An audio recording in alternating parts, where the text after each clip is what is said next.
On a quiet plain east of Xi'an, an earthen hill rises like a held breath.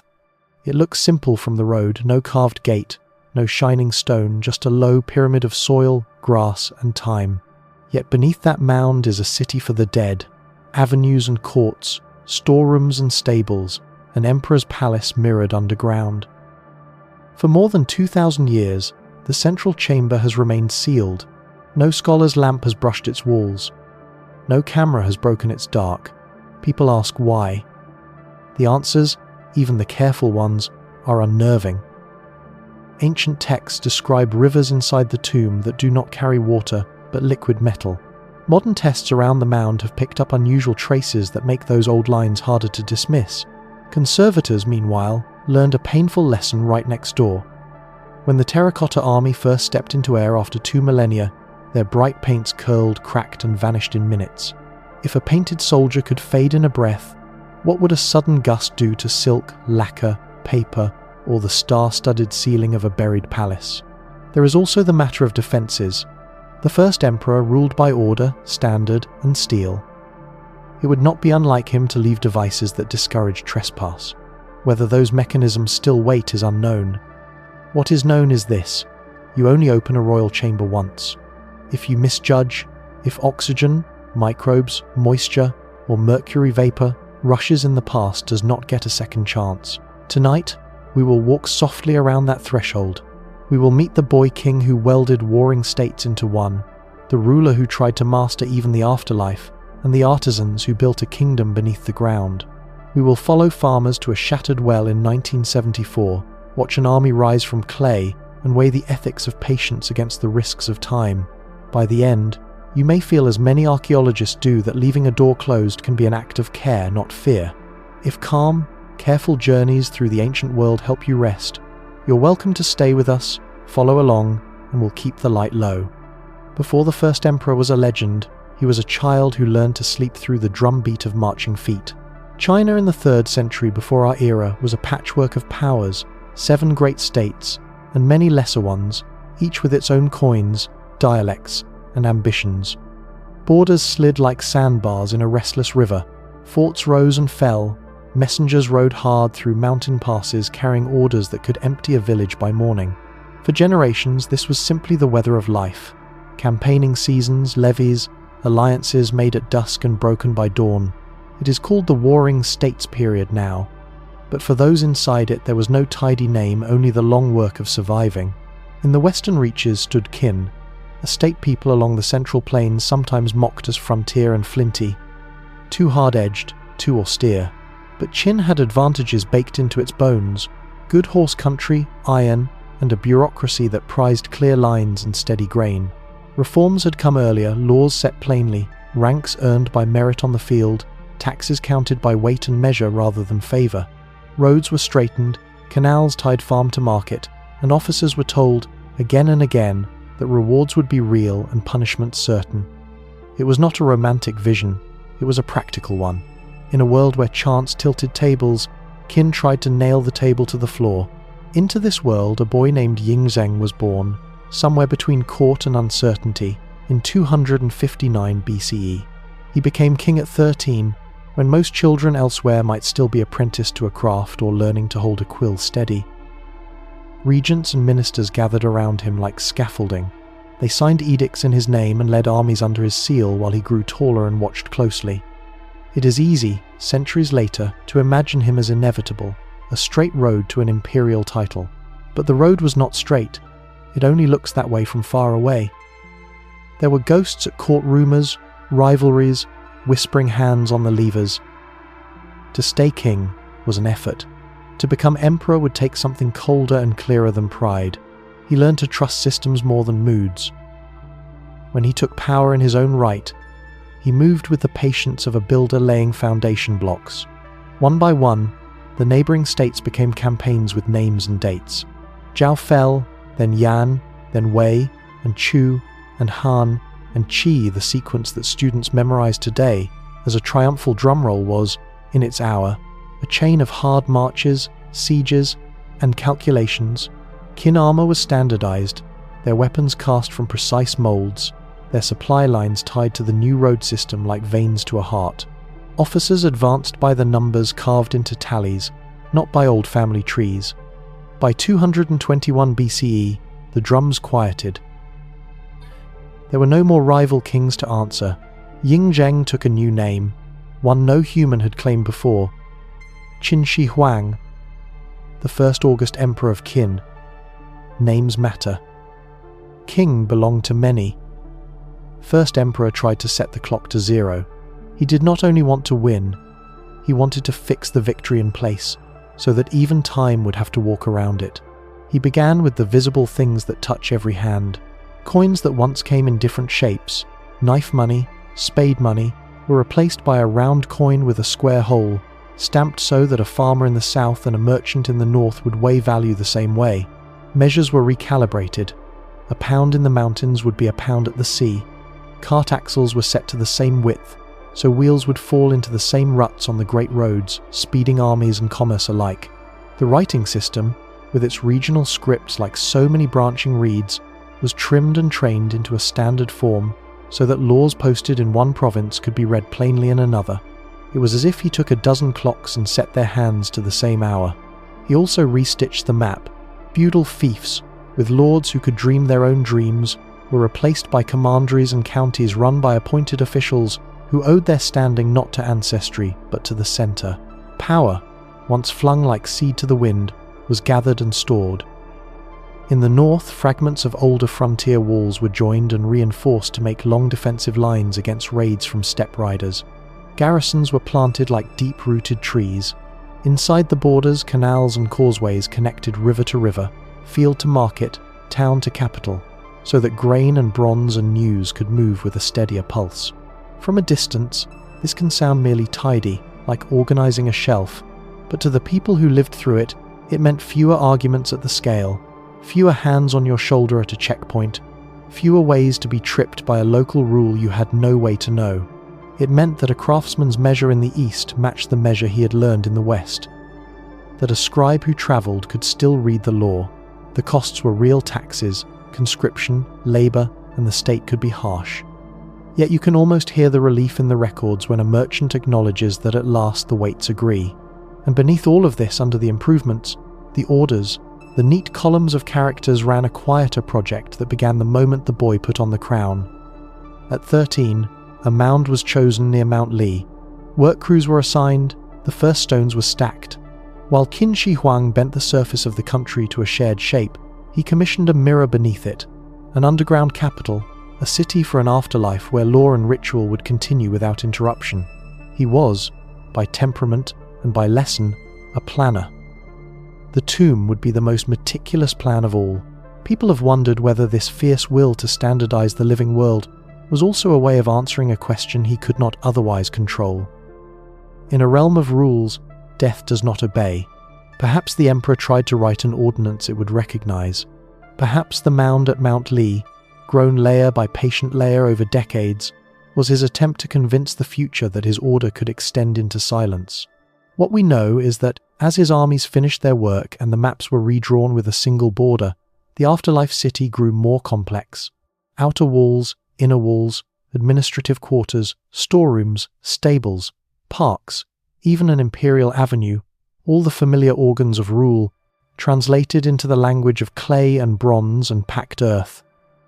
The living capital stood above, its reflection waited below. The idea was not merely to be remembered, but to continue. In a sense, that is what unification itself promised: continuity. A single script across valleys, a single axle in the same road, a single coin moving hand to hand through towns that had once eyed each other like strangers. The emperor's engineers did their work in daylight. His tomb builders did theirs by torch and whisper. But the intention braided the two together. He would make a nation that endured. He would make a resting place that endured with it. Soon, the question would shift from empire to eternity. Advisors spoke of elixirs. Alchemists heated mercury and herbs in sealed flasks. Courtiers told stories of islands where immortals walked under pines that never browned. The emperor listened. He sent ships. He drank draughts that shimmered like quick rain, and all the while, The tunnels beneath Mount Li lengthened. We will go there next, gently into the rooms where physicians and magicians tried to bargain with time, and into the mind of a ruler who began measuring the afterlife the way he measured roads and weights. For a man who had made the world more predictable, the most unpredictable boundary lay only a breath away. Power rearranged the map, fear arranged his knights. After the wars quieted and the roads ran straight, Qin Shi Huang found that the one frontier left to conquer was a horizon that answered no order, the end of a single life. He did not talk about it in speeches, emperors rarely do, but the record of his days tilts toward a private campaign, quiet audiences with magicians, sealed vessels of shimmering liquid, couriers sent east toward the sea with instructions that sounded like prayers disguised as logistics. The court called them Fangxi masters of formulas, readers of omens, technicians of the unseen. They were neither simple conjurers nor pure philosophers. They sat between laboratory and legend, steeped in early Taoist ideas about breath, balance, and the transformation of matter. In their hands, metal ores became medicines, smoke became a sign, and a ruler's dread became a project plan. They mapped the body as if it were a state to be governed, channels to be dredged, fires to be stoked or cooled, impurities to be smelted away. If nature obeyed patterns, perhaps death did too. In this climate, the emperor's appetites were practical. He wanted something he could drink, hold, schedule and answer with dosage, not merely devotion. The recipes they offered glowed with promise. Cinnabar, a vein red ore of mercury, could be refined to quicksilver and back again, a substance that seemed to move like living metal and then crystallize into a brilliant solid. If matter could reverse itself, if it could glide from liquid to stone and back on command, did it not hint at a broader reversibility the way a candle can be snuffed and relit? The argument is easy to dismiss now, with our manuals and safety labels. In those rooms lit by oil and incense, it felt like reason. So the emperor drank, not constantly, not flamboyantly, but with the steadiness of a man convinced that the most dangerous thing is to do nothing. The draughts were small and ceremonial. Elixirs clarified and reclarified, tinctures steeped with herbs whose names read like a poem of mountains and forests. The Fangxi advised cycles of abstinence and breathwork, metal cups, and hours chosen by almanac. They added pearls ground to powder, jade filings suspended like stars in a spoon, gold beaten thin as a petal and dissolved in secret ways. He listened, and when they said the eastern sea kept islands where the undying walked in pine shade, he sent ships. Those expeditions read, in later histories, like dream lists. A navigator bows, receives a seal, and sets out to find Penglai and its sister peaks that float, they say, just beyond true sight. Crews carry grain and tools and seeds, not only ritual things. The emperor's faith was logistical. If the islands accepted his tribute, they would return with living herbs. If not, the boats would become colonies on far coasts, still a kind of reach beyond the present reign. From the capital, he waited for news and funded more work underneath Mount Li, the other hedge against time, an underground capital whose clocks would be set forever. It is tempting to imagine him haunted, pacing between bronze mirrors, hearing his breath as an enemy. The documents we have are drier. They show a ruler still standardizing, still touring his realm, still carving poems into stone on mountaintops to mark the legibility of a country newly organized. Yet threaded through those journeys are the quiet consultations, a formula tried, a retreat undertaken, a messenger dispatched at dusk with a packet glimmering like fish scales. The state had laws, his private hours had cycles and cures. What can we say plainly? That cinnabar and mercury, taken as restoratives, weaken the very organs a man needs to stand straighter in age. The teeth loosen, the hands tremble, the mind grows quick to anger and slow to gentleness. A court is an echo chamber. If the emperor believed an elixir steadied his heart, many mouths around him would agree. If his temper grew flintier, who, exactly, would risk suggesting the cup was to blame? For a man who trusted systems over moods, this was the great paradox. He reached for a chemical order to defeat chaos, and the chemistry pushed him toward the very disorder he feared. Still, not everything in this chapter is a cautionary tale. There is also a kind of clarity in how he tried to make even death answer to administration. Consider the rounds of inspection circuit journeys across the empire that were part theatre, part audit. He visited the mountains and the sea, prayed at altars like any king had done, and also checked roads, canals, and granaries like the chief engineer he increasingly became. On one of those circuits, he is said to have stopped to watch the surf, the wind lifting his sleeves while ministers read to him the latest alchemical proposals. Waves arrive, bow, and recede, another petition is unrolled. The image is almost gentle. A man who organized rivers standing before a larger, older flow. Under that calm surface, builders were shaping the underworld to look like home. The inner and outer walls of the mausoleum rose by layers of packed earth, tamped until it rang like a drum. Galleries and chambers lengthened, roofs were braced against the weight of centuries, and artisans rehearsed the emperor's comforts in durable materials. Food in model vessels, music in terracotta hands, travelling chariots cast in bronze so perfect that their umbrella ribs still curve with a kind of spring in them.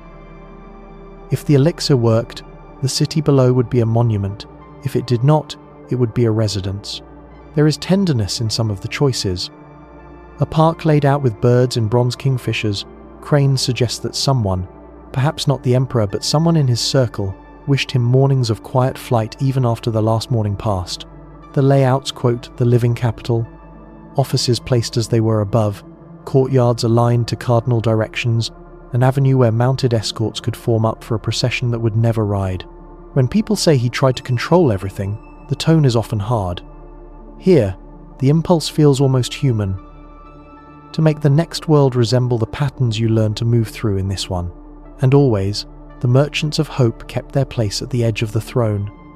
They proposed a new refinement, a sage in the west, a mountain hermit whose bones could be read like bamboo slips.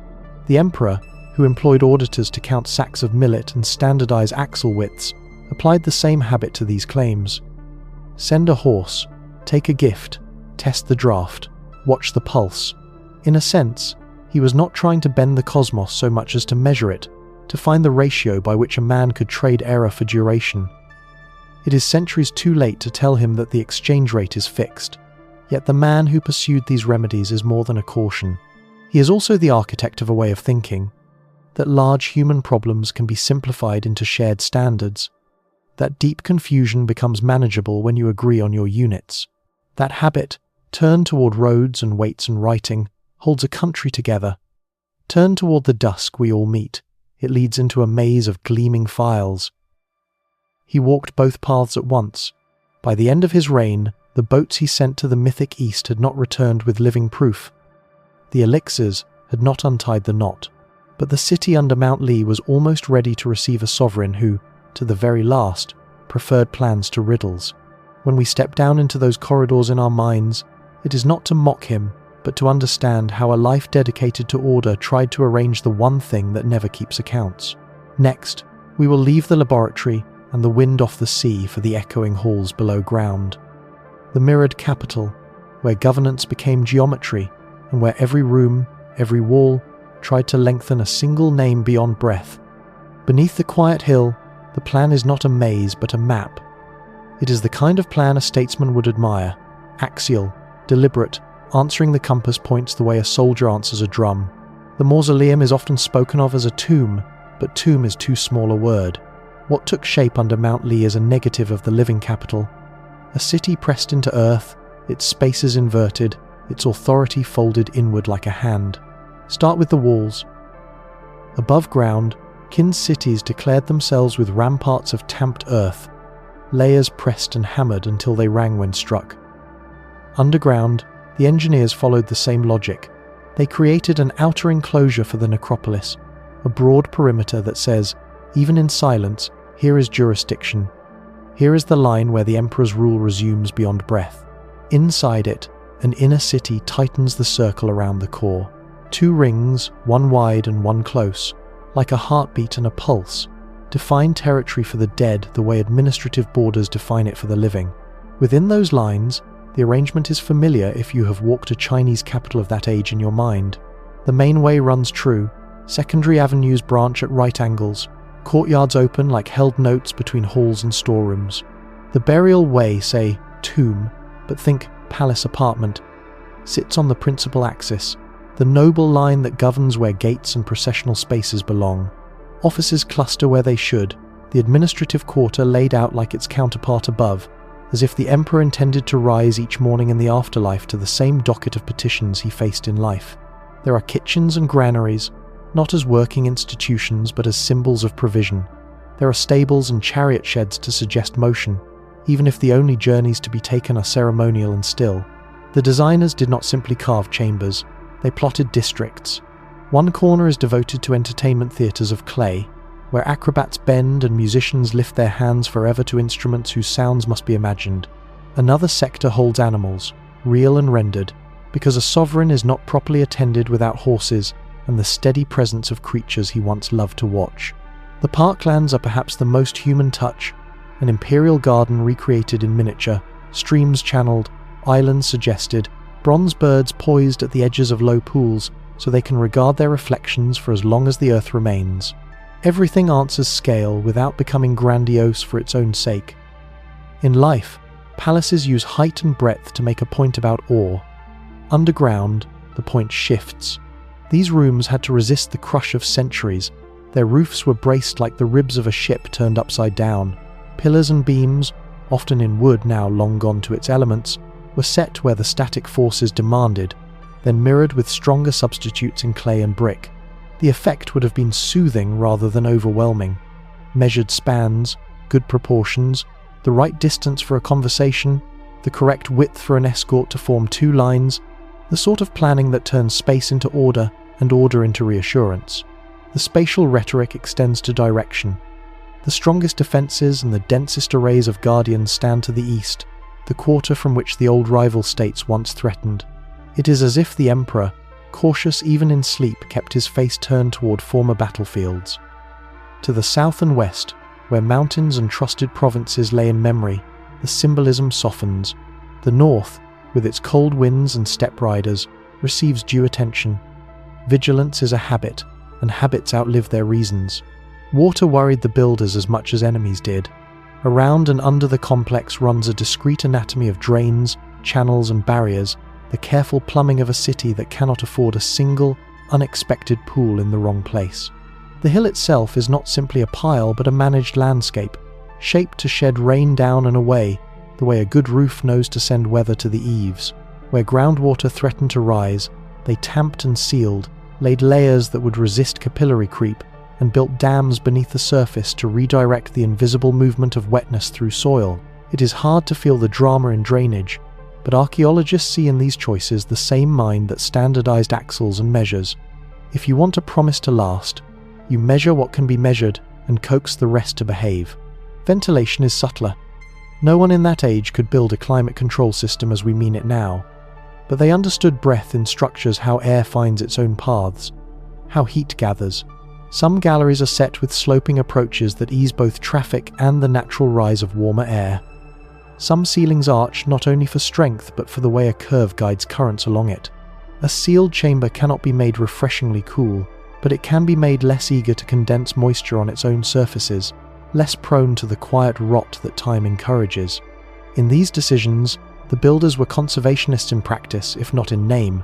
Materials speak the same language. Rammed earth cores, then brick skins where precision is needed, timber frames where a roof must spring wide, stone thresholds where feet would have come down hardest during rituals. Bronze appears where permanence and fineness meet, chariot parts that still look ready to move, fittings and buckles whose utility is almost beside the point, household objects rendered in a metal that resists forgetting. Clay holds human presence best. In the workshops, artists found the sweet spot between template and individuality, a system that can reproduce 1,000 forms without draining them of personhood. The result, when you stand before the ranks, is a sea of faces that agrees on what a soldier is and still allows each to be himself. The central chamber, imagined by many, seen by none, was conceived as a cosmology room. It would honor the emperor's taste for the comprehensible by arranging the unimaginable. The ceiling painted as night, sprinkled with constellations he once pointed out to courtiers on clear inspection tours. The floor contoured as the land he ruled. Valleys and river courses suggested so he could feel beneath his feet the shape that kept his title true. When the old historian wrote of liquid metal flowing as rivers, he was either repeating rumor woven to impress or quoting a design brief that the craftsman took literally. In either case, the intent stands: to build a world in miniature and to place a sovereign at its calm center. Just outside that conceptual heart, the craftsmen return to the comforts of governance. There are administrative suites to house clerks who will never scratch a character again, seal stores for edicts no one will issue, armories with racks that will never be emptied, kitchens staged as if a banquet were a breath away. It sounds theatrical until you think about what a court is, a series of rituals that reassure a nation that the rules continue. To stage those rituals underground was an act of continuity, the same impulse that made weights match and wheels fit the same ruts. It is easy to call this control, and of course it island, but it is also recognition. When we arrange our own rooms, we place the familiar where the hand expects to find it. The Emperor scaled that instinct to match an empire. In death, as in life, he wished the world to be legible, navigable, answerable to memory and custom. The blueprint under Mount Li is less a boast than a lullaby sung to a restless mind. This goes here, that goes there. You will know the way even with your eyes closed. And there is the quieter poetry, small things made to endure a long silence. A bronze goose by an artificial bank, a bell whose tongue will never strike, a dancer poised forever in the moment before the turn. They are there not because an emperor needs them, but because a person did. The designers, obeying command and craft, still found places to put tenderness. All of it walls, quarters, galleries, parks. The imagined Cosmos room depended on a feat of organization as demanding as any campaign. Materials had to arrive in order and in season.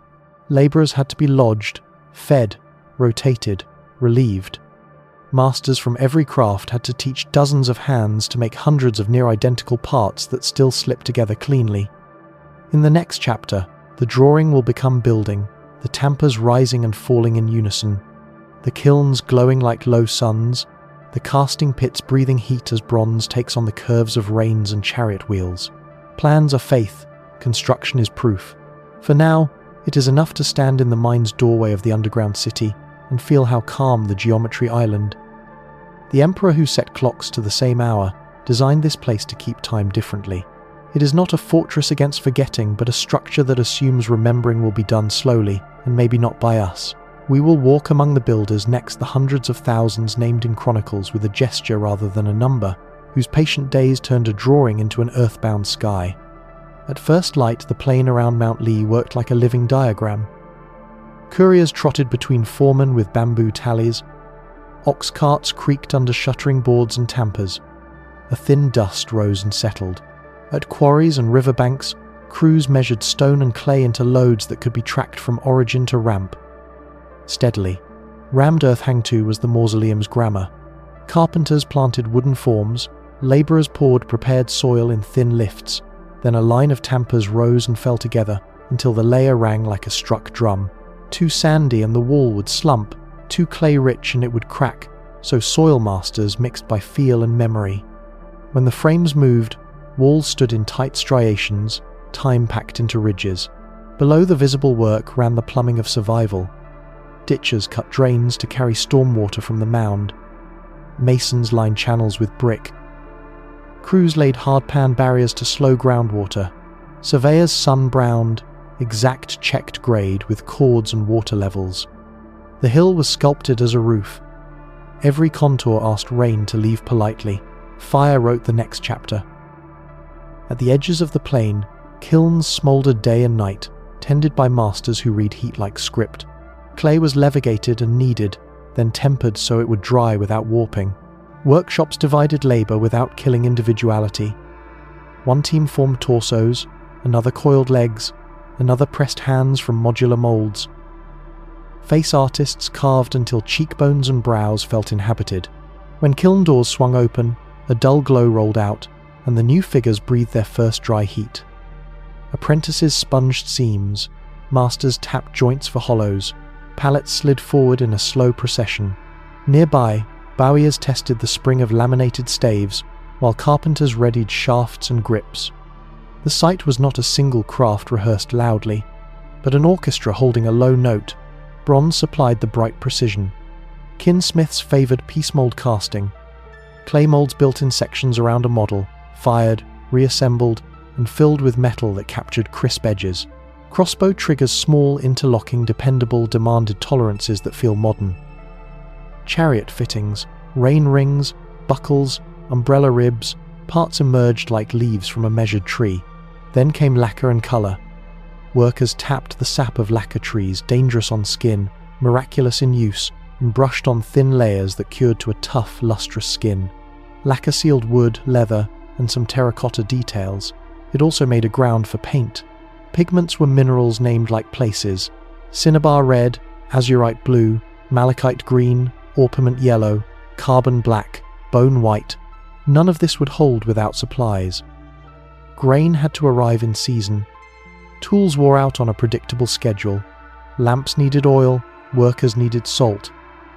Shade canopies and water points, sick bays and latrine trenches, the plain words of well-run work, kept a decades-long project from fraying. Rotations mattered. A system that pulled too hard would snap, one that pulsed with the year would endure. The numbers in old chronicles are grand. Archaeology is cautious. We can say the workforce was large and varied, and that skill deepened as seasons turned. A conscript who began by hauling baskets might become a steady hand in a kiln team. An artisan from a newly annexed state could teach a kin foreman a trick with varnish or a way to true a wheel. Here, knowledge was recruited as carefully as men. Costs were real, and not only in coin. Legalist order can be sharp. Penalties for theft of material or negligent collapse were public and cold. Families shouldered absence. Villages sent grain and sons for seasons. Some later texts speak darkly of those who never returned. Yet in the pride of a bronze that fits without grinding, or a wall that rings true, you can hear another truth. Many wanted it sound. Standards held the whole together. Across Qin, axles, weights, measures, and script had been unified. On this site, those reforms became a daily mercy. A beam sized in 1 yard slid into a mortise cut by another crew because both obeyed the same rule. A quarry tally matched the ramp ledger. When the canvas is this wide, order is kindness. As the emperor's health bent toward dusk, work narrowed to the inner precinct. Courtyards were smoothed, lintels set true, doors fitted to frames. Bronze chariots took their places near a ramp as if they might be called for. To the east, the quarter of old enemies, a vast pit, began to fill with ranks of soldiers. Face by face, hand by hand, a garrison assembled that could watch forever without blinking. From any high ground had one dared to look, the sight would have read like a calendar, new walls dark with moisture, older ones paling, the bloom of keyline light at night, spoil heaps migrating as galleries reached their length. Even the exhausted must have felt, in flashes, that they stood inside a clock whose purpose everyone knew but no one would live to hear strike. In the end, building the impossible was not sorcery, it was repetition tuned to meaning. Lift, tamp, test, knead, press, fire, cast, file, fit, brush, wait, brush again, 1,000 simple acts braided into permanence. When the last scaffolds came down, what remained was not a monument to noise but to patience. In that patient light, the guardians stand next the army in formation, each with a face, each carrying into clay the memory of a living rank. The story of the army begins with water. In the spring of 1974, after a dry winter, villagers east of Xi'an searched for a new well in a field that kept a stubborn dampness. Shovels bit, picks rang, and then a blade struck the brittle, hollow note of fired clay. A cheekbone surfaced, then an ear, then the ridge of a topknot. The earth, long quiet, began to speak. Officials arrived, then archaeologists bringing the slower choreography of brushes, sieves, string lines, and notebooks tight as ledgers. Broken torsos appeared, the profile of a rammed earth wall, the hard, beaten floor of a buried hall. Farther in, fragments yielded to forms still upright and locked by soil to the shoulders, a rank of soldiers facing east. When lamps steadied, faces looked back calm, focused, unstartled, as if they had been waiting not for rescue but for a routine to resume. Pit 1, the largest hall, emerged in careful sections. It runs long and deep, an oblong vast enough for parades, its earthen partitions dividing corridors where infantry stand 4 across, each row staggered by the width of a stride. A vanguard leads. Archers brace the flanks, Officers punctuate the rhythm at measured intervals. The count runs into the thousands, but numbers thin the experience. What lingers is an impression of discipline held in air. When sealed, many figures held real weapons. Bronze lances and halberds kept a sharp edge beneath dry earth. Crossbows survive as precise trigger groups, even when their bows have gone to powder. Quiver fittings and belt hooks left ghost-coloured stains where lacquer once shone. Metal parts of chariots endured bits and yokes, wheel hubs, rein rings that still circle perfectly. Where wood and leather return to their elements, these fragments read like an instruction manual for an army of breath. A second excavation opened onto a primer of combined arms, cavalry with terracotta horses that tossed their heads as if feeling the rain, chariot teams posted for the word forward, archers kneeling and standing to create interlocking fields of fire. A third pit, smaller and more austere, gathered command staff as if for a council. A fourth was prepared but left empty, a chamber set for a ceremony that never took place, perhaps abandoned when the emperor's final orders came sooner than expected. Arrayed together, the pits felt less like a hoard and more like doctrine translated into clay. The shock for early visitors was not only scale but intimacy. Workshops used modules for speed torsos, legs, hands pressed from molds, boots and armor, stamped to a pattern but finishing remained the sculptor's art. A tilt added to a mouth, a crease deepened at the eye, a small scar lifted from memory. Individuality blooms where system ends. You can feel a craftsperson's pride in those last touches, the quiet joy of hiding a person inside a template. No two faces match, and yet the formation holds like a cord. Beyond the soldiers, the necropolis offered other lives. Pits yielded entertainers caught at the height of a trick, an acrobat's triceps held in lacquered flex, musicians with instruments lifted, robes falling in terracotta folds, civil officials in layered court dress, hands cupped over a scroll that will never unroll. The afterlife could not be all parade ground and command tent. It needed evenings, festivals, and the ordinary grace of administration. A city was being rebuilt below the hill, and a city requires more than ranks. Stand a while, and logistics reveal themselves as a kind of artistry. Floors are rammed earth, planed so the weight of thousands would not rut the surface. The roof that once covered these corridors, timber beams laced with reed mats and soil collapsed in place and, by a long mercy, protected much of what it crushed.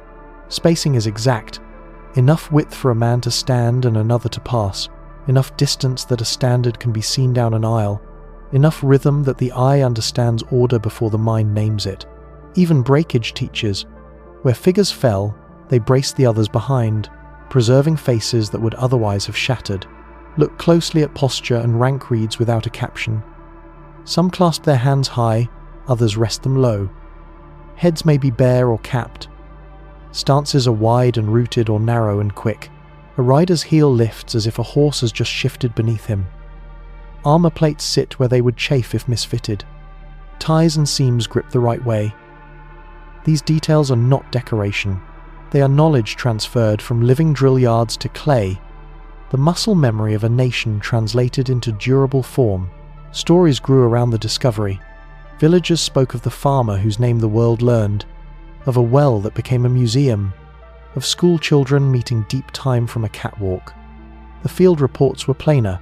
They described squares laid out with string, trenches left in silence because haste can be a kind of vandalism. Techniques sharpened month by month as the site taught its own lessons. Luck began the work. Discipline carried it forward. And then there is the quiet feeling the army leaves behind. What does a line of soldiers do in the dark for 2,000 years? It keeps a kind of watch. It also keeps a promise the emperor made to himself. That order might outlast breath. Each figure stands at the seam where craft meets statecraft, where a sculptor's thumbprint becomes policy. No two are alike because no two soldiers in a living line are alike, and yet together they move as one. That paradox may be the most human truth in the hall. At the far gallery, bronze chariots wait in ceremonial quiet, their parasols raised as if to shade a light that will never arrive. Down the main axis toward the mound, sealed doors keep their counsel. The guardians have done their part. They have led us to a threshold. Beyond it lies the question that governs everything that follows, whether the air we carry in would harm what time has sheltered. Before we step toward that door, We need to understand the missing brightness, the painted skin that once covered clay, and why those colors vanished almost as soon as they saw the Sunday. The surprise, once the shock of scale had settled, was color. We are used to stone-grey soldiers, dignified, quiet, their features reading like shadows at dawn. But when the first intact faces met the air in 1974, they were not grey at all. Eyebrows were ink-dark, lips warm, armor panels picked out in reds and blacks, sashes in blues and greens that seemed to have slept, not died. For a breath or two the hall brightened, as if someone had unrolled a silk painting across the floor. Then, almost as quickly as it arrived, the brightness began to flee. What happened next is the kind of lesson that changes a discipline. Pigment lifted at the edges, and curled like the rind of a fruit left in the Sunday lacquer. A thin, gleaming skin under the paint tightened and cracked. Flakes sighed free and fell. In some places the loss looked like frost withdrawing, in others it was more like a slow unbuttoning. The colours that had endured in darkness for 2,000 years could not bear a few minutes of unplanned weather. Oxygen descending into porous clay, humidity dipping, salts migrating toward the new equilibrium the air demanded. The soldiers did not crumble. Their bodies are stubborn, but their second, truer faces blew away like leaves.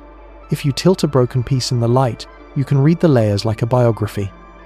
At the base is the clay body, coarse and strong. Over that, craftsmen brushed a pale ground to even the surface, the way a painter prepares a canvas. Then came lacquer, drawn from tree sap, and painstakingly applied in whisper-thin coats until it cured into a hard, glossy film. On that film, the palette of the workshops came alive. Cinnabar red with its deep mineral glow, carbon black calm as soot, azurite blue, and malachite green ground to velvet powders, pale whites from bone or gypsum, warm ochres like dry fields after harvest. The effect was not gaudy, but ceremonial ranks of men made legible in light.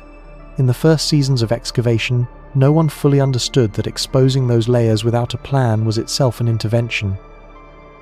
Archaeologists were careful, but care with a brush does not slow chemistry. A trench here, a corridor there, and the hall's microclimate, its stable, sealed balance of water and air was gone. The painted surfaces, saturated for centuries at a certain humidity, began to desiccate. Lacquer wants moisture to remain supple, the air wanted to borrow it.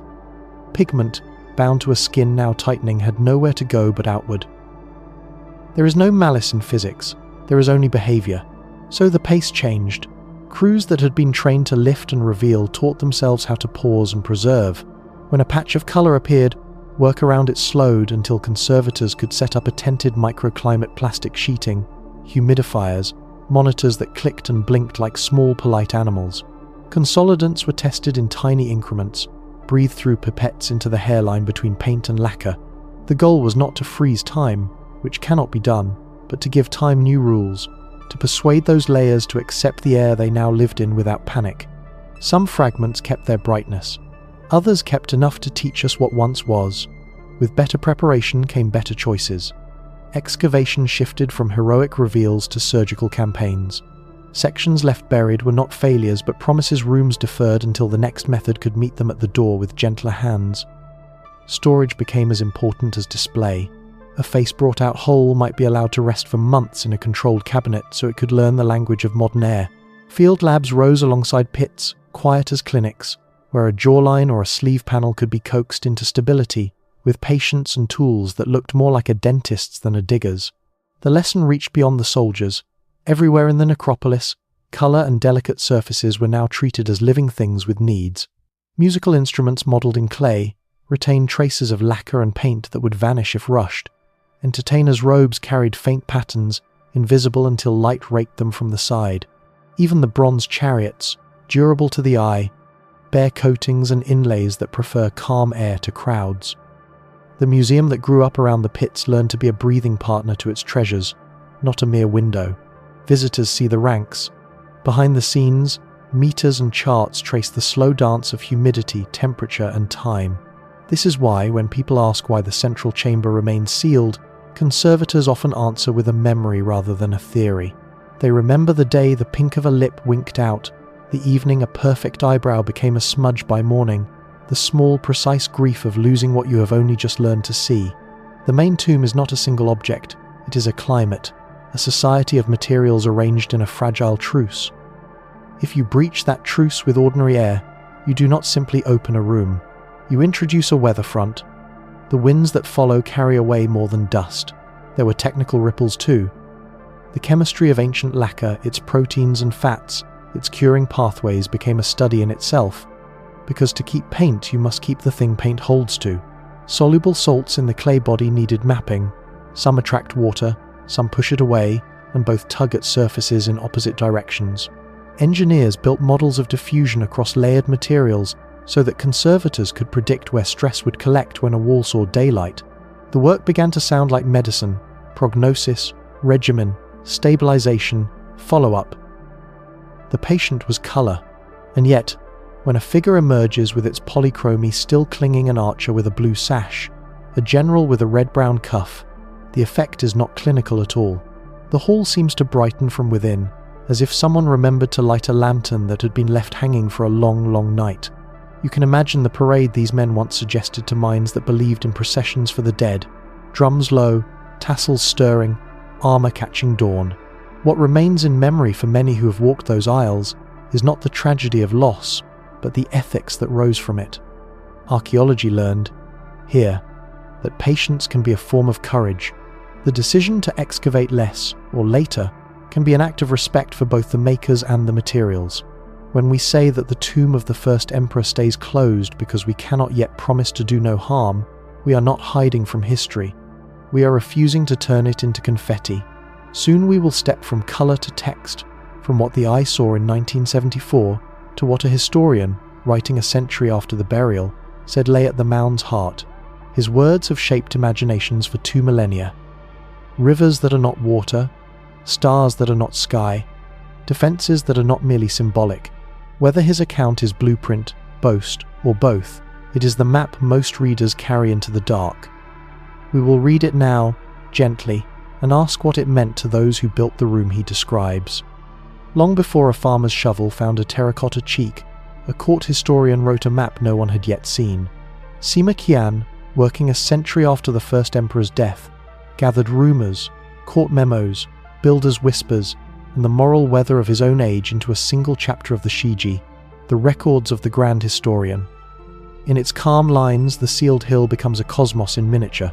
Read slowly, and you can hear the measured voice of a clerk who chose his verbs carefully, neither breathless nor cold, explaining how a ruler tried to bring the world indoors. He begins with the labor, because numbers were a way to make ore behave. He says hundreds of thousands worked the site across decades, cutting tunnels and chambers, shaping the heart of Mount Li into rooms that could bear the weight of centuries. The ground was packed and faced, the halls roofed and braced. Wood where spring was needed, stone where pressure would be permanent, bronze where precision mattered. He lists the actions without adjectives, the way a foreman would dig, tamp, set, seal. The effect is not theatrical. It is procedural, like reading the minutes of an impossibly long meeting whose agenda was immortality.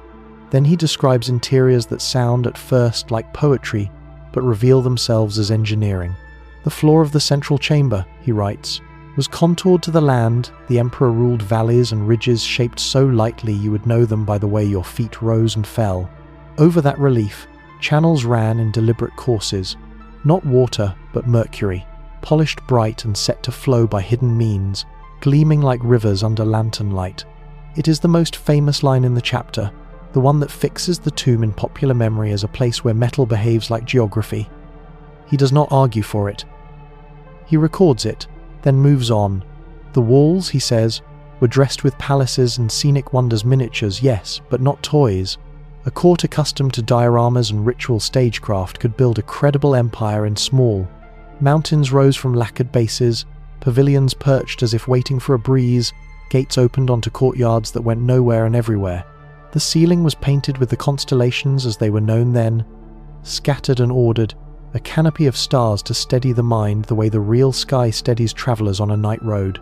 The point was not comfort alone, it was orientation. Even in death, the emperor would wake to a legible world.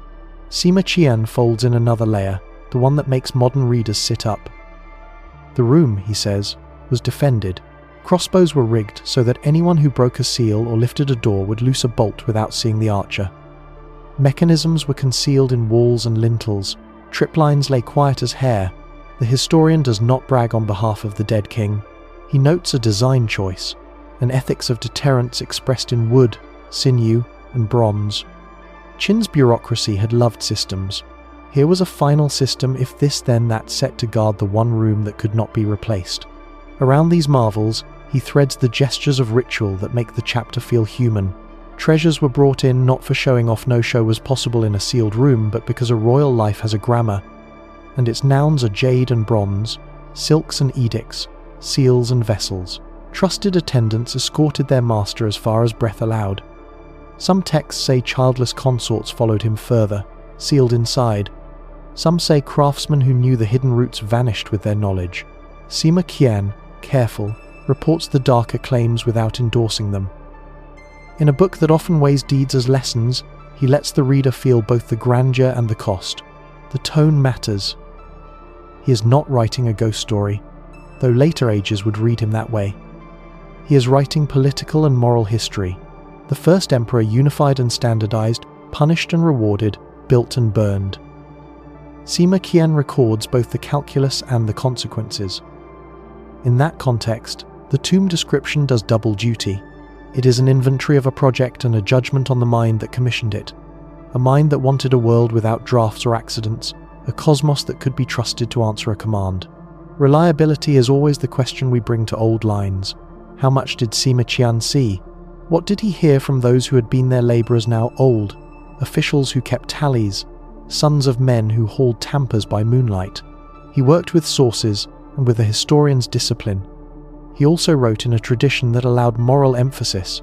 When he tells us about mercury rivers and starry ceilings, he may be copying a description. He may also be shaping an image equal to a rain that measured everything. Either way, the image has weight because it fits the habits we can verify. A state that loved standards would want the underworld to be standard and complete. We read him today with the additional light of trenches and instruments. Archaeology has shown the necropolis to be a planned city underground. The ranks of guardians exist and do what doctrine says they should. The bronze chariots sit ready for processions that will never form. In the soil around the mound, modern tests have found the strange fingerprints of mercury and patterns that map to channels rather than accidents. None of that proves a single, continuous river coursing beneath a painted sky. It does place Sima Qian's calm assertion in a circle of possibility more serious than legend. There is, too, the matter of traps. Crossbow trigger groups recovered from the pits show the Qin taste for standardized parts and reliable release. The idea that builders could hide such mechanisms in thresholds is not far-fetched. Garrison carpenters and armorers understood spring and torsion. Whether any device still lies coiled behind a wall is a separate question. Wood rots, sinew relaxes, but the concept belongs to a culture that believed a mechanism could enforce intent long after the maker was gone. What I hope you hear in this chapter is the steady rhythm of a mind making sense of a sealed room. Sima Qian does not try to open the door. He walks its perimeter, asks what kind of man would build such a place, and what such a place says back about the man. He is generous where he can be. He admires organizational genius and unsparing where he must be. He understands that fear and will can harden into policy. He treats the tomb not as a marvel to gawk at, but as a document in the language of space. When we finish his page and look again at the hill, we see not just dirt and grass, but an argument in architecture. A ruler who standardized coins and axles extended that logic to the afterlife. A readable floor, a dependable sky, a guarded threshold, a climate designed to refuse decay. The choice to keep the chamber sealed is, in a quiet way, faithful to the text. You do not interrupt a sentence that was meant to be read once, at the end of a life, by the one who wrote it. Next, we will lift his claims into the light of measuring rods and instruments. Modern surveys that sniff trace metals from soil and sketch rooms without breaking them, and the careful reasons scientists give for doing nothing at a door they have learned to respect. When Sima Qian wrote of rivers that were not water, he offered a picture. Modern instruments offer a pattern. The work begins quietly, with maps and grids. Technicians pace the mound in measured steps, staking a lattice across grass and scrub. At each node, a small core is drawn from the soil just a finger's worth and slid into a labelled sleeve. No chamber is breached. No door is tried. The samples go not to a treasure room, but to a lab where machines listen for a single element's signature in a chorus of earth. Mercury is a difficult guest. As a metal, it can sit like a coin in your palm. As a vapor, it slips through tiny spaces and rides currents you cannot see. In the lab, soils are warmed and coaxed to yield whatever mercury they hold. Sensitive detectors, cold vapor techniques, atomic fluorescence measure in parts per billion the same way a musician hears a note inside noise. The numbers do not tell a story alone, their arrangement does. Around the mound, readings climb and fall in a way that looks less like spill or breeze and more like something built. Higher values in arcs and lines that follow the probable routes a designer would have cut if he were turning rivers into metal. Controls matter. Farther from the mound, in fields that never knew imperial geometry, the soil's mercury settles toward background. Nearer, the signal gathers. Some spikes sit where ancient texts imagined channels would run. Some concentrate near hairline cracks where roots find easy passage. The pattern does not prove a single, shining stream flowing under a painted sky. It does say that mercury is present in the ground in ways nature would struggle to arrange by accident, and in concentrations that make a conservator's breath slow for reasons beyond awe. Skepticism is still a friend. Researchers ask about other sources. Modern industry upwind, the chemistry of local ores, centuries of farm practices. They map wind patterns and measure how dust might settle after a storm. They test soils at equal distances in other directions to see if the mound is being framed by coincidence. Some variations obey the weather, some do not. The stubborn signal, the one that returns with retesting, the one that clings to a plan, keeps pointing back to the hill and what it may shelter. Geophysics adds another kind of outline. Ground-penetrating radar sends polite pulses into the earth and listens for echoes, where density changes void to fill, brick to tamped loam, wood, now gone, to the clay that once pressed around it. Electrical resistivity reads how easily a current passes, sketching walls and floors the way a doctor sketches organs with a scan. Magnetometry glances at tiny differences in the soil's magnetic personality to mark fired surfaces and long-buried structures. Each method has limits. None can tell you whether a painted scroll waits in a corner. Together, they draw a shadow plan that rhymes with Sima Qian's page. An inner precinct within an outer, galleries and corridors arranged with intent, a mass at the center that behaves like a large, sealed room. Risk, then, becomes a practical word, not a dramatic one. Mercury vapor is heavier than air, but air is a restless equalizer, and a sudden pressure change can put invisible weather into motion. Break a seal the wrong way, and any pocketed gas will seek a level it has been denied for 2 millennia. A single human breath in the wrong place adds moisture and microbes. A draft adds oxygen and speed. The equation grows more complicated if traps exist, not because we imagine spectacle, but because a spring that has kept its temper in dry cold might still jerk once before it sleeps forever. Engineers can plan for many unknowns. What they cannot do is promise that a first mistake will be gentle. Conservation has already learned humility next door. The paint that waved goodbye in minutes taught teams to treat environments as artifacts. A royal chamber is an ecosystem. Lacquer, silk, wood, paper, metals, pigments, clay, all in balance with the air they have made peace with. Switch that air too quickly and bonds unfasten. The problem is not simply opening the tomb. It is opening the tomb into what? A proper answer looks less like a key and more like a hospital. Anterooms for pressure changes, airlocks that step humidity down like a staircase, filtration that traps not only dust but chemical whispers, sensors tasked not with spectacle but with staying boring for months. Some argue this is precisely why we should go in, to stabilize from the inside, to relieve pressure that may be building, to move fragile objects before time or tectonics do their slow harm. China is not empty of earthquakes. Groundwater is not a static idea. Urbanization creeps. The calculus is not simple, and hearts on both sides are sober. To do nothing forever is not an option. To do something too soon is a kind of erasure masquerading as bravery. So teams prototype gentler eyes, fiber optic probes that require only a pinhole, snake-like robots that can bend around a corner and look without exhaling. materials that release humidity the way a cautious hand releases a bird. There is talk of introducing neutral gas to a small volume and watching, over many weeks, how the chamber's microclimate responds before lifting a single tile. The goal is not to satisfy curiosity, it is to make curiosity harmless. The mercury question sits like a stone in every meeting. If the rivers are real, then containment becomes the first design problem. Capture and filtration systems can trap vapor, but they must be sized for a pulse, not a trickle. Barriers must stop invisible escapes into soil and air. A plan that protects people and the landscape is possible. A plan that also protects the chamber's own balance is harder. This is not an industrial leak to be capped. It is a designed environment that includes mercury as a structural idea. Meanwhile, science keeps doing what it does best, repeating itself. New sampling runs check old nodes, different labs test the same cause, instruments are recalibrated until they can be trusted to tell the same truth twice. Papers get cautious, which is the sound of confidence growing up. The language does not shout. It says, consistent with, suggests. Unlikely to be solely. And in those phrases you hear the quiet drum that has guided this story all along. Better to be right late than to be wrong once, where there are no second chances. If you stand at the fence on a cool evening, the mound does not betray any of this. Grass moves, a bird lifts. Somewhere beyond the museum lights, a farmer checks his gate. The hill looks like a held breath because that is what its island instruments have learned to hear the metal in its lungs. What they have not learned to do, what none of us has learned to do, is to turn that breath into a door that opens without a weather change.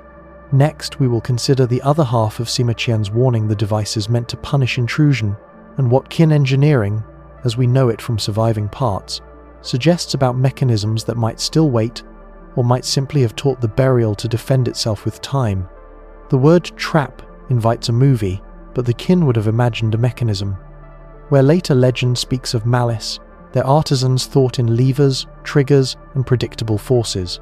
The most persuasive clue we have is not a rumor of hidden darts, but the very public excellence of Qin weaponry.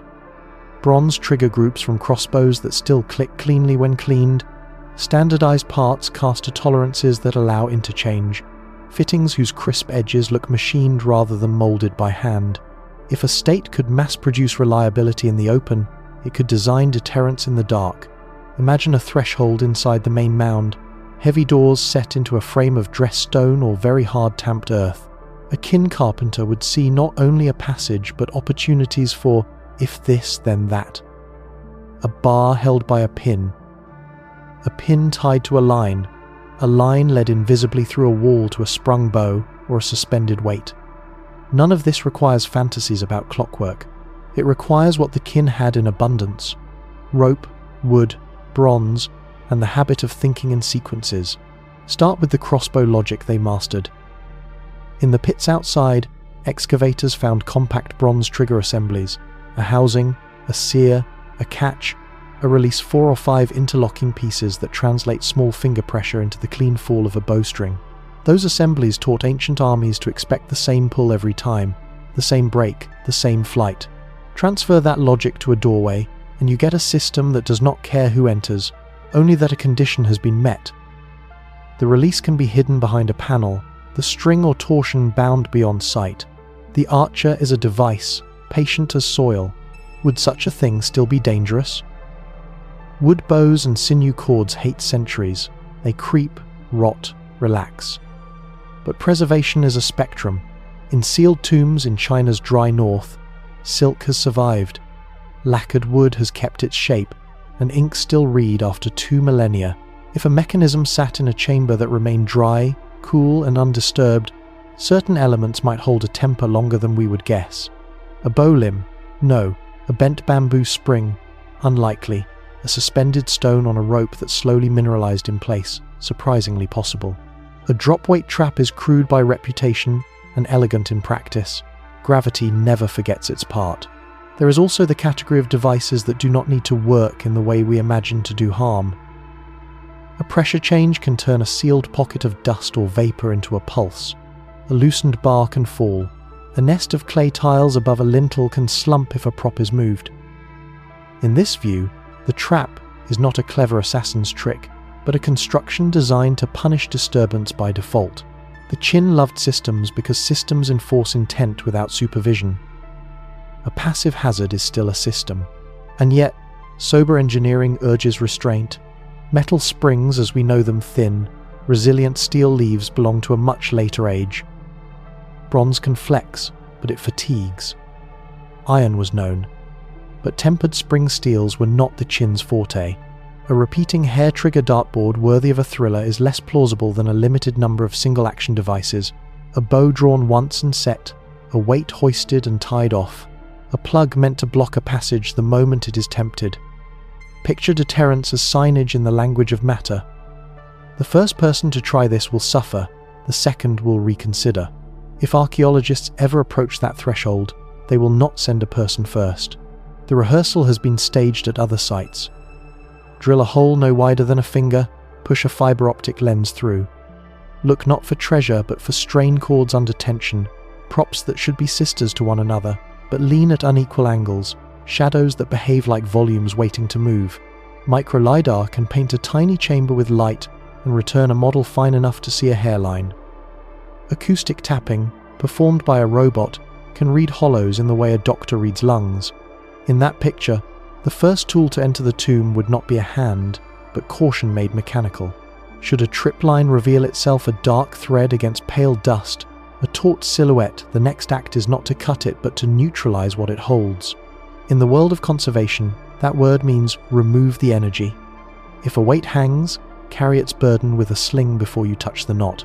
If a bow is bent, damp the limb with a clamp through the hole you made, not the door you are tempted to open.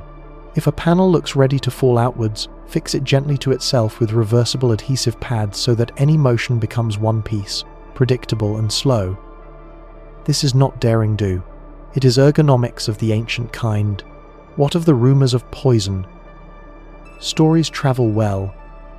In the breathless spaces between proof and fear, coatings that deter grave robbers have existed. So have fumes from pigments and lacquers that turn caustic in the wrong air. The more likely poisons here are byproducts of time.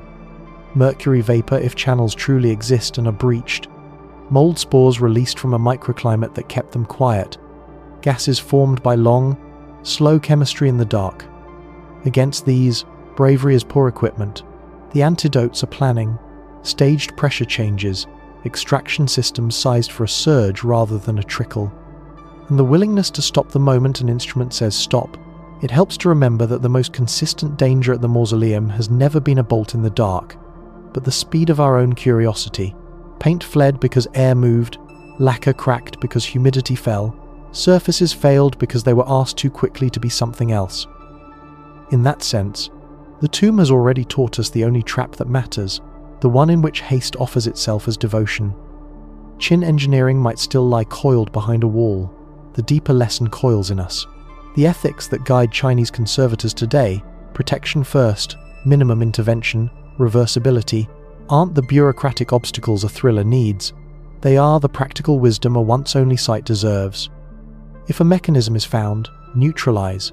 If it cannot be neutralized without harm, retreat and redesign the approach. If neither is possible, leave the door as it is and wait for a tool gentle enough to make both history and safety whole. A sovereign who worshipped order would understand that rule.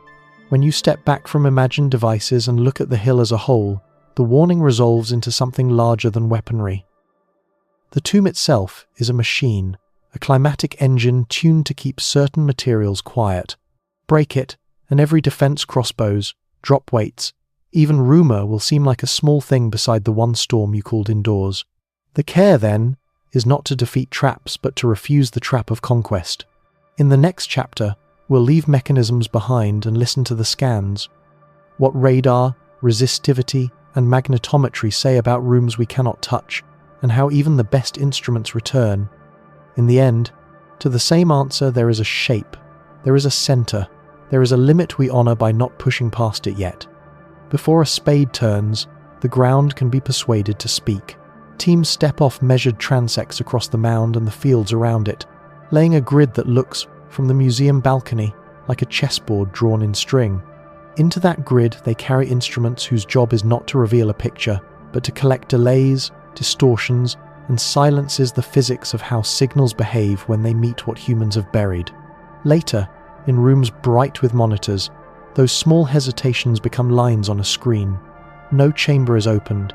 Still, patterns take shape, and the hill begins to confess its layout in careful hints. Ground-penetrating radar is often the first ear pressed to the soil. It sends brief radio pulses down and listens for echoes where materials change. Packed loam to brick, void to floor, stone to tamped earth. On a raw readout, walls appear as crisp bands and voids as absence. Curved hyperbolas betray stones and pits. A rhythmic ringing suggests layered construction, but radar is only as brave as the soil allows. Clay and moisture drink radio energy. Conductive ground blurs detail the way heavy rain erases chalk. On some days, the mound reads cleanly to depth. After wet seasons, the signal grows tired early. Even at its best, radar tells you a shape and a depth, not a story about color, contents, or condition. Electrical resistivity sketches the same subsurface in a different dialect. Teams push metal probes into the soil in long lines and feed a gentle current between them. Dry, compacted walls resist. Damp fills and disturbed earth carry current more willingly. The resulting map looks like weather highs and lows drifting across a plain. Its strength is massing. It is very good at telling you that something dense and deliberate sits here, and something loose and recent lies there. Its weakness is sharpness. Doorways blur, niches hide in gradients. Resistivity is patience made visible, but patience is not a photograph. Magnetometry listens for the faint magnetism baked into fired materials and soils changed by long human occupation. Kiln floors, hearths, brick runs, and clay packed and repacked until its iron minerals reoriented. All of these leave magnetic shadows. On a magnetogram of the necropolis, the living workshops flare like embers. The buried city's corridors and partitions trace themselves in subtle, parallel streaks. Yet the central chamber remains a challenge. If its builders armored it with layers that confuse the signal thick rammed earth, perhaps pragmatically, magnetically quiet. Magnetometry will mark its void, but not its furniture. You receive the footprint of a palace, not its furnishings. Other tools add contour. Microgravity surveys sense tiny changes in the Earth's pull to flag cavities. Seismic refraction times the sprint and slog of sound waves to outline hard and soft zones. Electromagnetic induction measures conductivity without piercing the ground, painting broad, helpful swaths of wetness and salt. Each technique carries its own trade-off between depth and resolution, coverage and context. Together, they converge on the same truth. The necropolis is not an impression or a rumor, it is architecture. There is an outer precinct and an inner one, galleries leading inward, and at the center a volume that behaves like a sealed hall meant to bear time. What none of the instruments can do is the very thing that tempts hands to pry. They cannot tell you what sits on a table, what pattern a robe carries, whether a lacquered box still closes sweetly, whether a painted ceiling still remembers its stars. Physics resolves structure better than it resolves delicacy. Even when voids are certain, contents remain gestures. A radar transect might hint at a plinth. Microgravity may dim slightly where something once heavy sits. Magnetics might prickle at a band of fired brick. But silk has no weight. A sensor respects. Paper hides in the noise. Paint answers only to the old air that keeps it calm. Season and circumstance complicate the portrait. The same line run in spring and in autumn can yield different depths as groundwater rises and falls. A farmer's irrigation beyond the buffer zone can cloud a week's worth of radar with a single long soak. Instrument drift, solar weather. Even the boots you choose can nudge data if you do not control for them. To trust a map, teams repeat, cross-check, and calibrate against trenches they dare to open far from the center. Where a wall predicted by signal meets a wall found by trowel, confidence grows. Where a predicted void proves to be old burrow, caution deepens. The process is unglamorous by design. If this feels like circling, that is because circling is the ethic. The first Emperor's Chamber is a once-only artifact. A false positive, a doorway here, is not an inconvenience. It is an invitation to irretrievable harm. A false negative, nothing of note, could tempt the kind of exploratory hole that steals a climate from paintings in an hour. So the instruments are asked a narrow question. Is there a volume here, and how does it connect? They answer reliably now, when pushed to, what is in it? They demur, and the demurral is wisdom. It is tempting to point to other sites where cameras have reached through finger-width cores, or cosmic rays have mapped voids. The technologies exist. What decides their use here is not the toolset but the covenant. The terracotta workshops taught conservators what air can do in minutes. The mercury readings suggest what unseen breath might wander if pressure changes fast. A fiber optic lens seems harmless until you remember that every sleeve needs a seal, and every seal is a compromise with a climate that has held steady since before our calendars began. To act because we can is not the same as acting because we must. And so the scans return, season after season, like quiet weather reports. They have redrawn the necropolis in patient layers and given archaeologists a confidence map. Excavate here to learn about workshops. Avoid this corridor until containment plans grow stronger. Never approach the core with a trench intent on spectacle. The picture they offer is enough to respect the plan under the hill and to prepare for the day when instruments say there is a way to enter without breaking the tomb's native balance, or for the long future in which the right act remains restraint. From instruments to policy is a short step. The ethic of know without touching dovetails with a national conservation stance shaped by hard lessons: protection first, minimum intervention, reversibility whenever possible.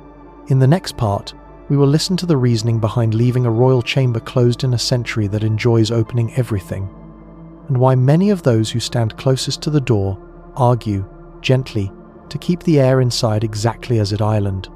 If you sit with the hill long enough, you notice that all the arguments for opening it have quick voices, and all the arguments for waiting speak slowly. The slow voice belongs to conservation. It begins with a simple premise that governs every decision made near old, fragile things. You get only one first breath.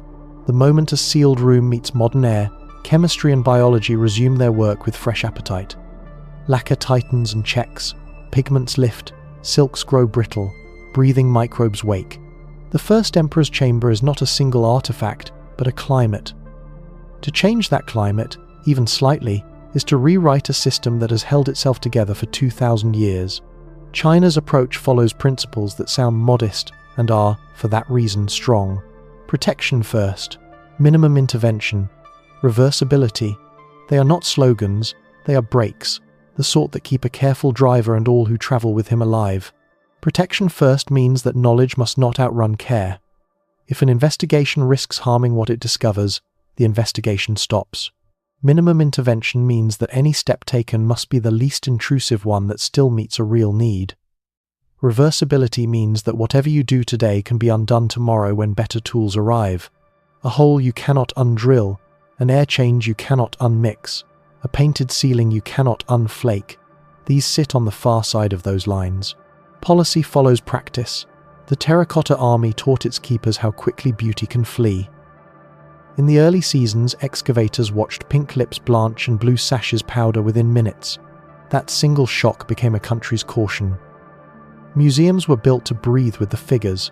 Field labs learned to make small tents of weather around a single cheekbone. Those lessons live next door to the mound. If colour vanished in an open hall with every modern courtesy racing to help, what would happen in the tight, layered microclimate of a royal chamber, where lacquer and silk, paper and wood, gold leaf and clay have held hands for centuries in a truce? Ordinary air does not understand. There is also the once-only nature of the act. Digging a trench can be widened or refilled. A carved stele can be moved and, with care, set back. But a sealed room is a sentence with one period. You may read it all at once, or not at all. You cannot read it twice.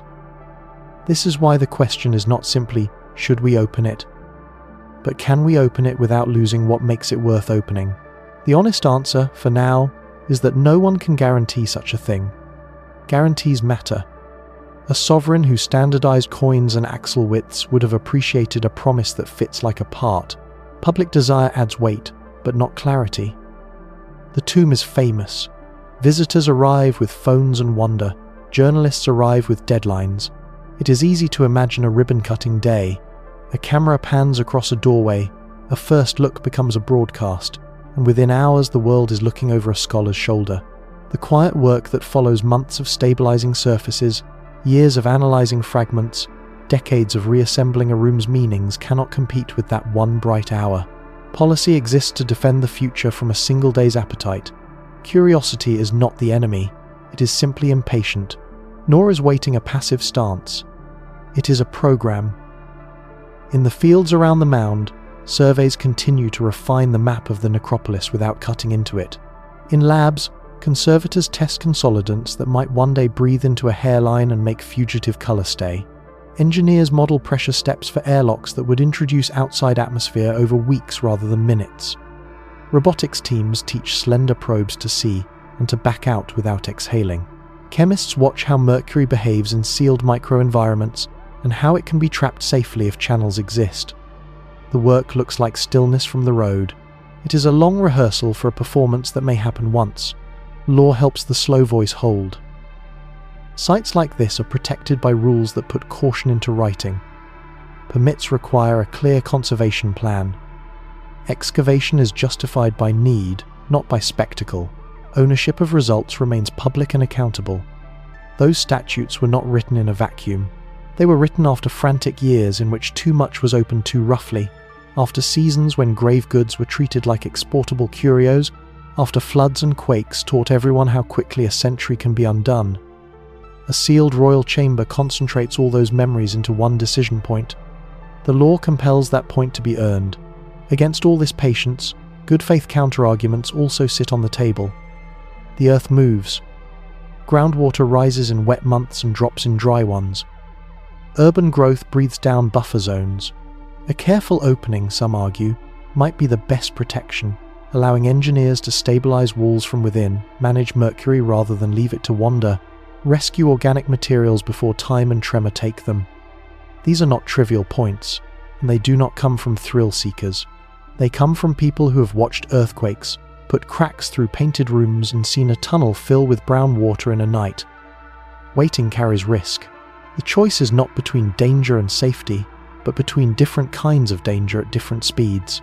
That is why the threshold will not be crossed by rhetoric, it will be crossed by capacity. When containment systems can prove, in full-scale rehearsal, that they capture and neutralize a sudden breath of mercury without turbulence. When microclimate corridors can show, with months of data, that they step humidity and temperature in ways ancient lacquer accepts. When imaging can map not only walls but thin veneers and fragile textiles, so that conservators can plan the first hour like surgeons. When a reversible path in and out exists, when the team can look at one another and say, with professional calm, we can do no harm, then the door may open. Until that day, restraint is not the absence of action, it is action shaped by respect. The emperor who loved order built a machine that runs on patience. Its gears are clay, lacquer, metal and air. They have turned together for a very long time without us. To enter responsibly is to match that patience with our own. The choice to wait is not a refusal to learn. It is a promise to learn without breaking the thing that teaches. And there is one more, quieter reason. The sealed chamber is one of the last great intact mysteries of antiquity. In an age that prides itself on access, having a place we choose not to enter yet can itself be a civilizing act. It reminds us that knowledge and care are not enemies. They are partners that keep each other honest. When the door opens, and it will be because those partners agreed on the terms. For now, the hill keeps its breath. The guardians stand their watch. Instruments whisper under the grass, and inside the mound the painted sky, if it exists, still has the night to itself. We will step back once more and consider the other side of waiting. The risks time poses to what we mean to protect, and the tools that might help us thread between urgency and care. Patience is a virtue, it is not a shield. While the sealed room holds its breath, the world around it keeps moving slow pressures, quick surprises, and the long arithmetic of weather and ground. If open now courts harm, wait forever does too. The choice is not between danger and safety, but between different kinds of danger on different clocks. Begin beneath our feet. The country around Mount Lee knows the language of tremor. Most days the earth speaks softly micro-shivers you would never feel, but even soft voices loosen old joints.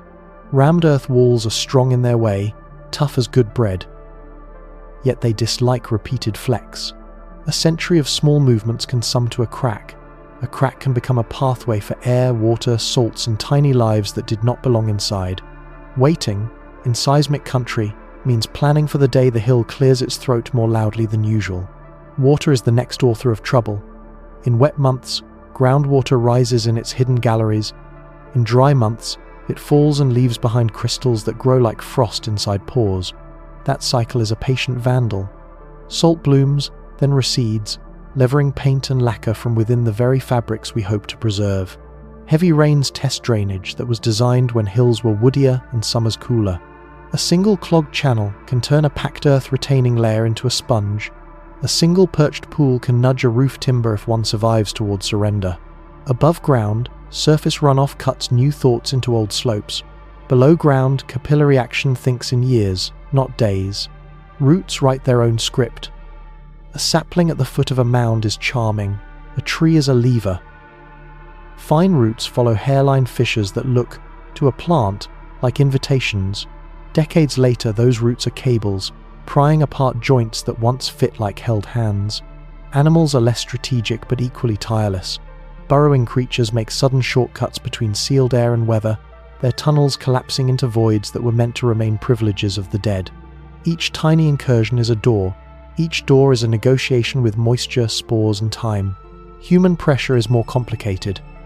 The necropolis sits inside a buffer zone, but cities breathe. Roads improve, neighborhoods grow, irrigation and industry leave faint chemical fingerprints in dust and rain.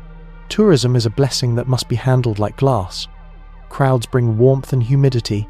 They also bring the uninterrupted funding and public care that keep fences mended, drains cleared, and labs lit.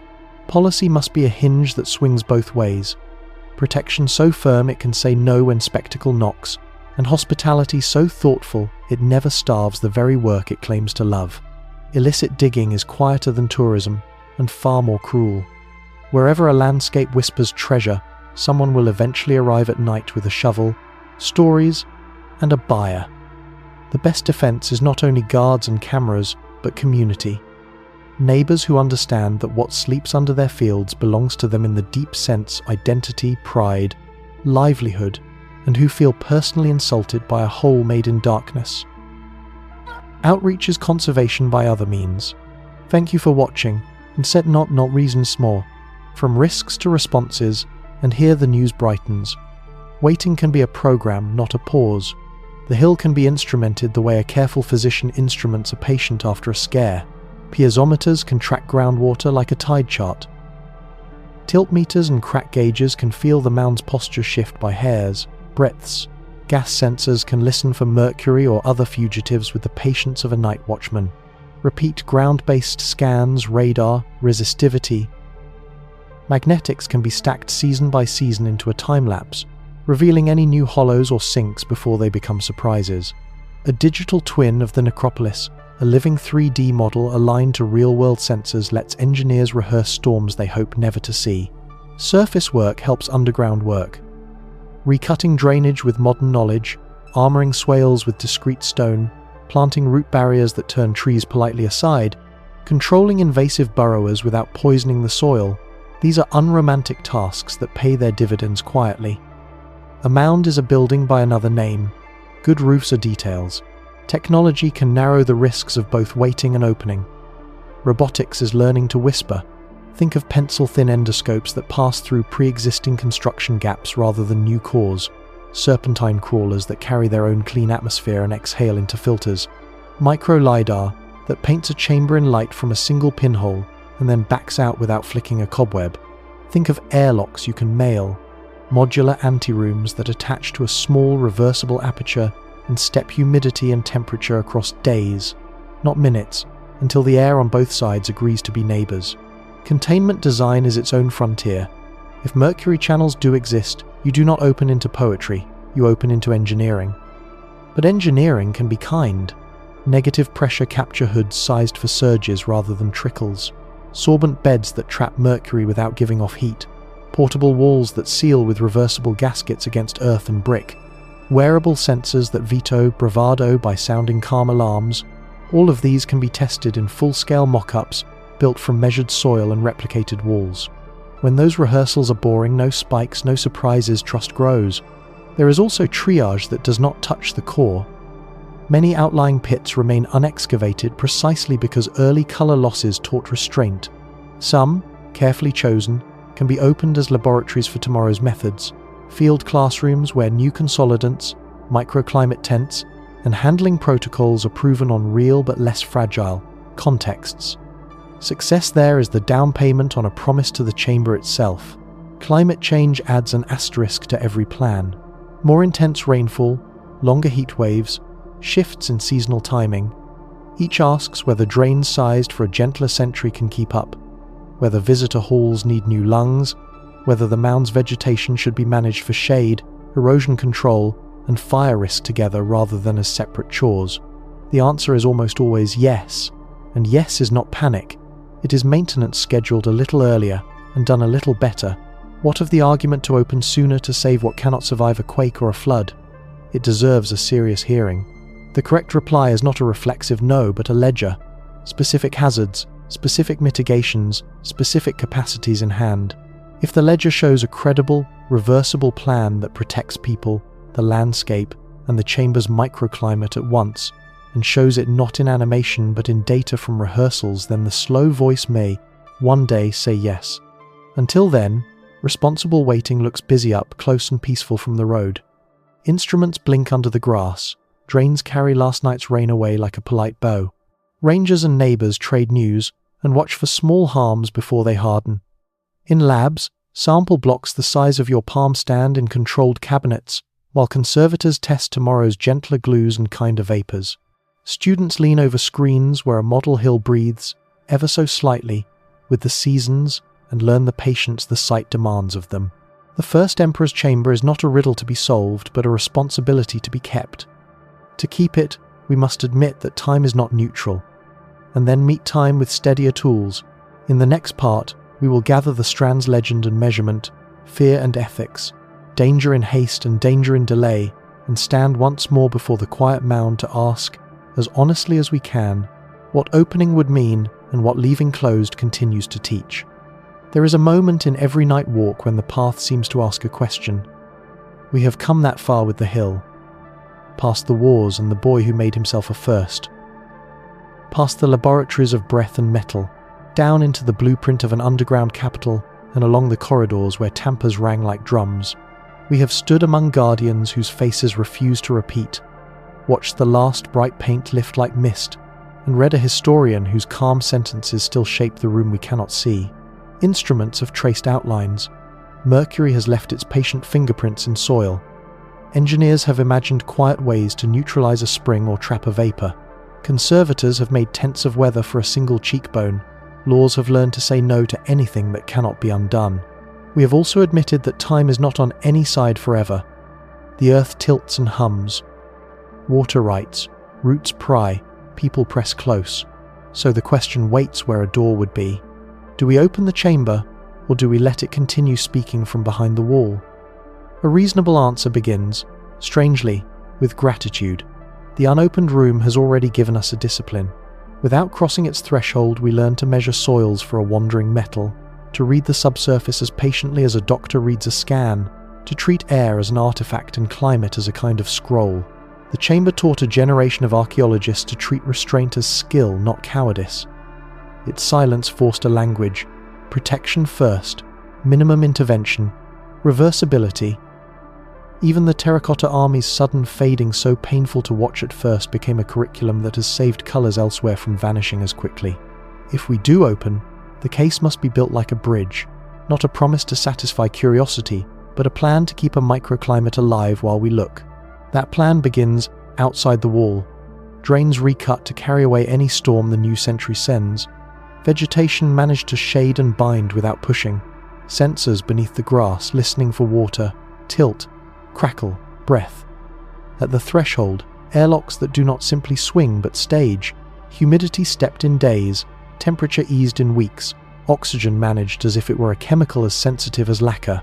Inside, reversible rigs that carry the energy of any old device before its knot is touched. Calm capture for any exhaled mercury. Crane points set in such a way that a panel can be steadied without scarring its edge. Every act must leave a way back. The first hour must be rehearsed in a full-scale mock-up until it is boring. If we do not open, that choice must be active, not passive. It looks like the same drains kept clean, the same sensors quietly accruing useful time, the same community relationships that make looters feel watched and neighbors feel proud. It looks like research in the satellite pits that refines techniques on less fragile contexts, so that when the slow voice finally says yes, the hands that cross the threshold belong to people who have practiced in a place where failure did not become loss. It looks like a museum that breathes with what it keeps, not just a building that stores wonders. It looks like telling the story well enough that the hill is understood as a responsibility, not a tease. The argument to open sooner will always find new evidence to cite, a new crack, a damp spring, a change in permits at the edge of the buffer. Those points deserve their hearings. The answer to them is not romance but ledger's hazards mapped against capacities, rehearsal data against hopes, trade-offs stated in numbers, and in the specific names of materials that either tolerate air or do not. We think it will be fine is not a conservation plan. Here is a 6-month humidity profile from a mock-up built to the measured porosity of the mound's core. Here is how our capture beds performed when we introduced a pulse of mercury, equivalent to the highest soil reading. Here is a schedule for pausing between each step. If any sensor moves that begins to sound like a promise, a standardized empire might respect. To some, caution feels like a kind of loss. But we have learned, at sites all over the world, that spectacle is an extraction industry when it moves too fast. The first Emperor's sealed room is the opposite of a mine. It is a library whose books are bound in lacquer and clay and silk and air, where a draft is a thief and a sneeze is a spill. We can enter a library. We cannot slam its door.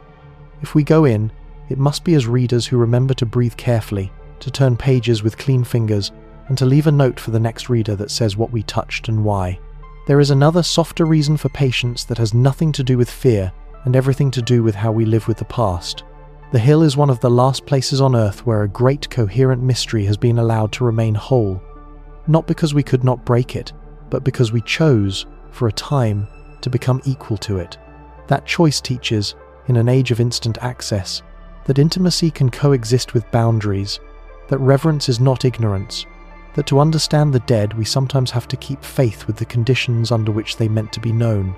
What would we gain if the door opened tomorrow, and everything inside proved as Sima Qian wrote it?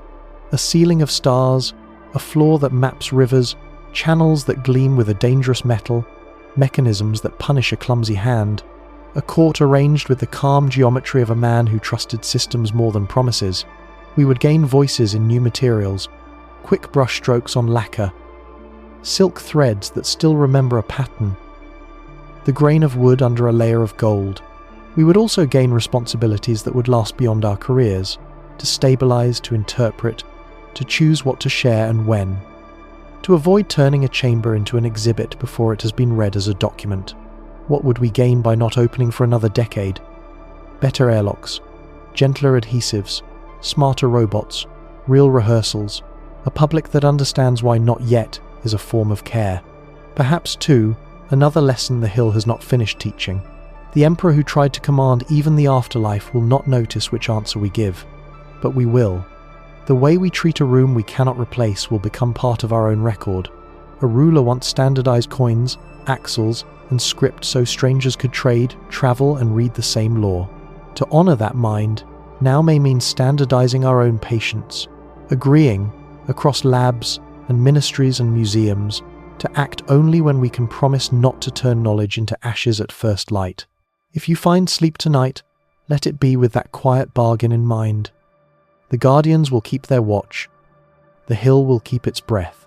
And somewhere under earth, tamped until it rang like a drum, a painted sky, if it exists, will remain unruffled a while longer, waiting not for the boldest hand but for the gentlest.